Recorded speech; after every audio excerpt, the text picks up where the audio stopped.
I guess we should start with Syria because, of course, it was the president's tweet yesterday morning that really got people worried. And it seems like with today's tweets, he's walking back his stance a little bit, saying that there could be military action soon or perhaps not very soon. Right. It seems like he would be walking back a bit. It comes as Mike Pompeo, his nominee to be Secretary of State, is testifying before the Senate Foreign Relations Committee. I was just up on Capitol Hill, and Director Pompeo, currently of the CIA, testifying that he doesn't want to necessarily be described as a war hawk or a neo-hawk. Which is interesting given all of the developments of the last 24 to 48 hours. Vice President Mike Pence meeting with top military officials yesterday at the White House, and President Trump's tweets really catching many folks by surprise. 2 points that I would make very quickly. I've spoken with Republicans and Democrats, all of whom back the use of some type of military strike against Syria, including the likes of Senators Mark Warner, a Democrat from Virginia.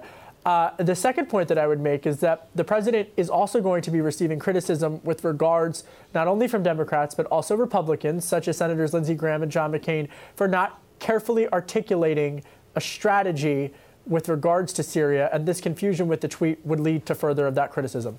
What are we waiting for now, Kevin, as far as information and a decision is concerned? Because around an hour ago, there were several reports suggesting that investigators have some degree of confirmation that chemical weapons were actually used in Syria.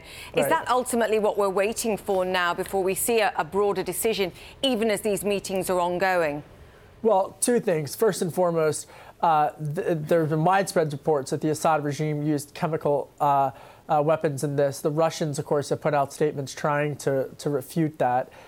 Feel free to duck out, by the way, at any point if we want to get back to President Trump. The second point is that this is, again, the criticism that he's getting, which is what is the strategy with regards to Syria? And that's what Democrats want to hear as well. Republicans have criticized for years the previous administration, the Obama administration, for having a lack of strategy with regards to Syria.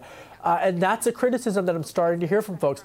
There are some Republicans who are a bit more hesitant to use military force, any type of military force in Syria. People like Senator Rand Paul, a more libertarian-leaning Republican from Kentucky.